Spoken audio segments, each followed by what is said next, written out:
This presentation was recorded at the Best Practices for Pollinators Summit. For more information, contact pollinatorfriendly.org. Great. And to everyone who's watching the summit today and this week, for your commitment to pollinator habitat. It's really exciting and gratifying to be part of this group today. So my name is Gina Hugo, and I have the privilege of working for Sherburne County Parks, where I get to prioritize the natural resources within the county's park system. Really believing that the most valuable asset of our nature-based park system is the natural resources. Most of our parkland has been reestablished into native prairie.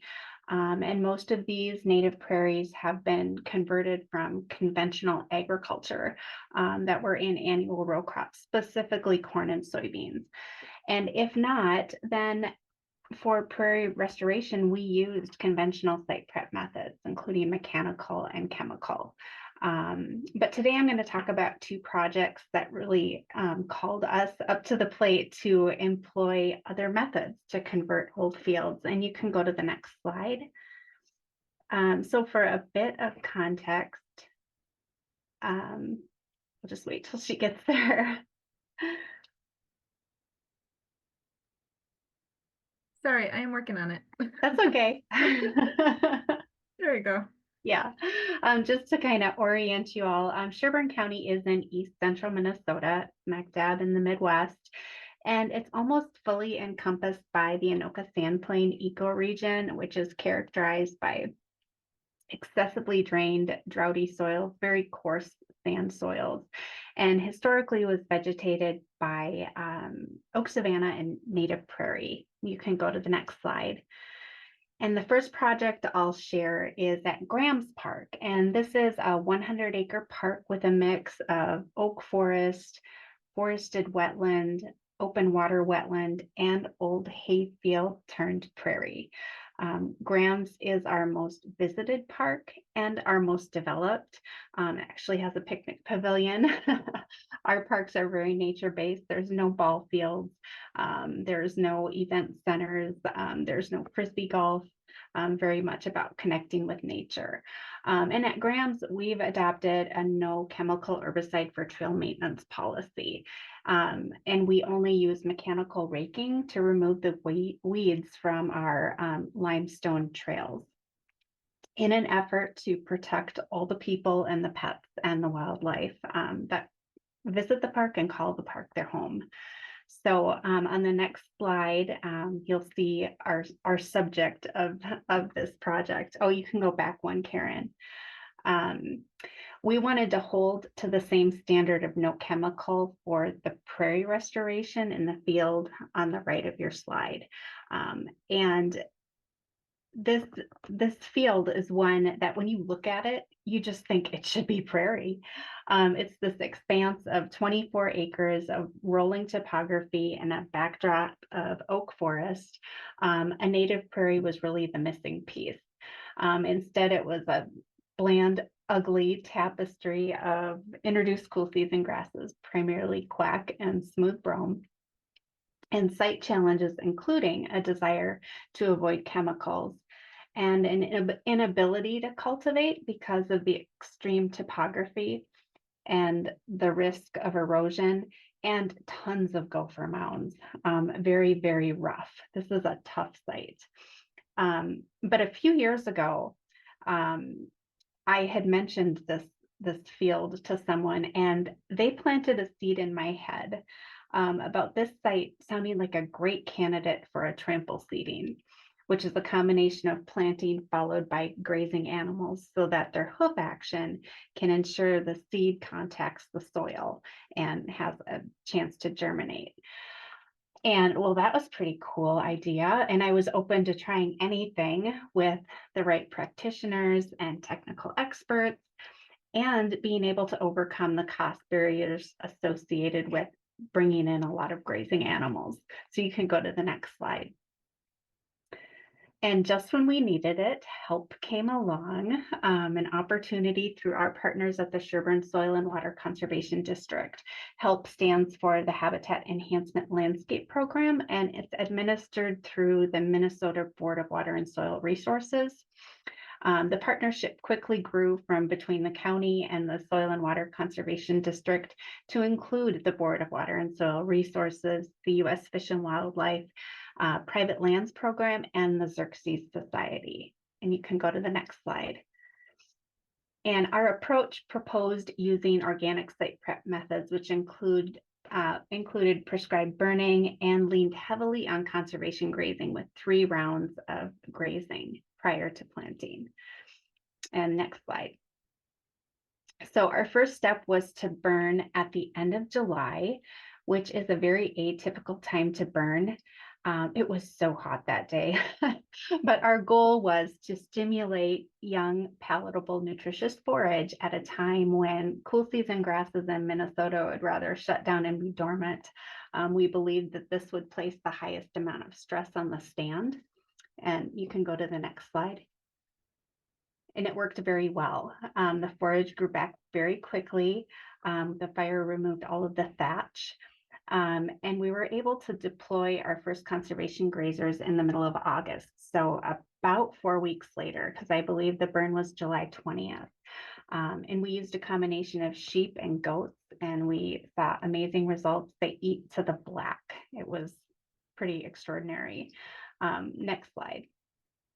Then after a brief rest, the forage regrew, and the team of grazers returned in September, this time with many more sheep than goats, for a second round of grazing. And you can see the stark contrast in vegetation from where they were grazing to where they were going to be moved in the photo on the right. The foreground is where we were about to move them.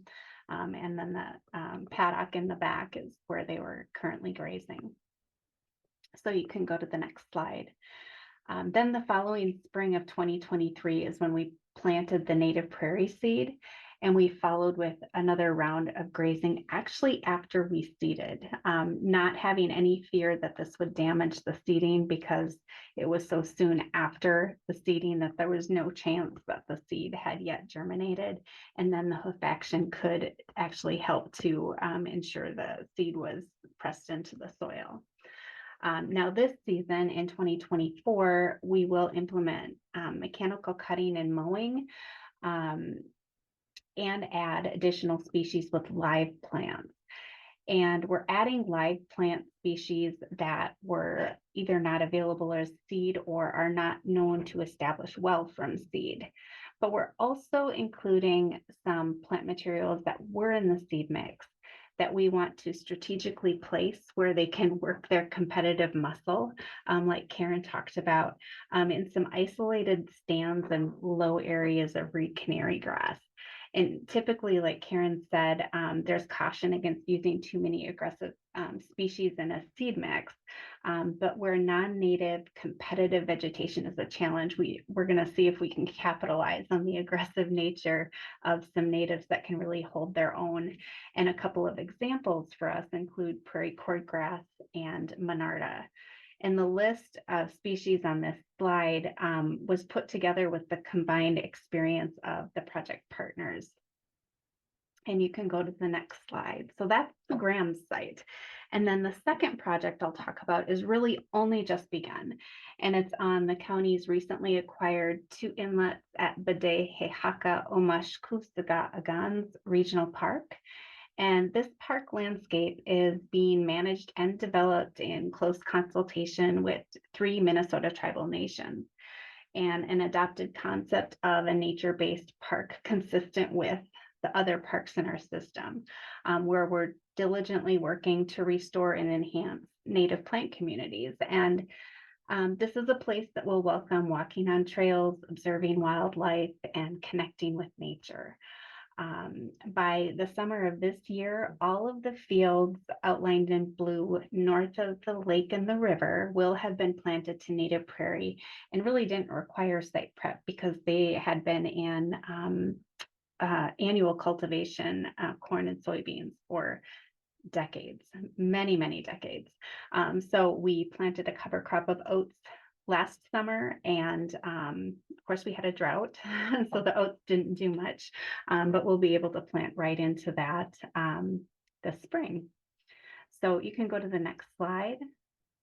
And on this map, you'll see a closer view of our subject of an old field at Two Inlets. It lies just south of the Elk River. It has additional challenges to what we faced in the last project I talked about. Most of this field was in cultivation for many years and was managed in a combination of alfalfa, hay, and row crops.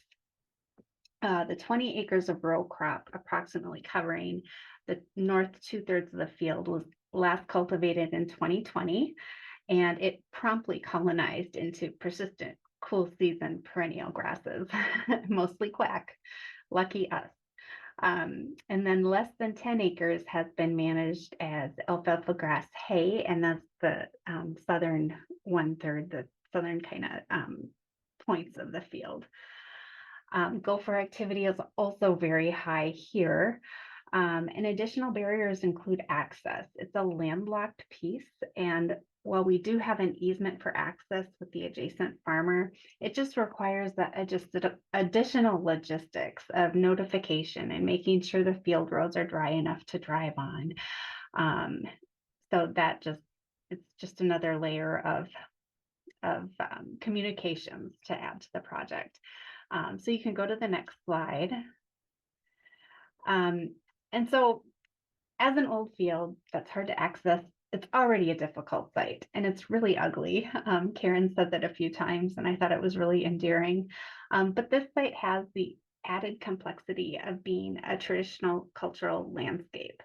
And that's invited us to learn and practice cultural competence by working in close consultation with 3 tribal nations, the Mille Lacs Band of Ojibwe, the Upper Sioux community, and the Lower Sioux Indian community.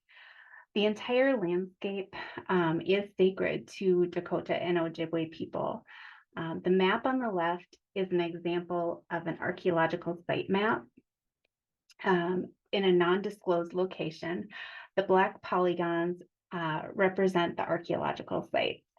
On the right is the same map with an overlay of cultural sensitivity, with the red areas being the most sensitive. And we have this heat mapping done for Two Inlets as well. And I'm sharing this version as an example to illustrate what we're navigating, where soil disturbance and use of chemical both conflict with cultural protocols.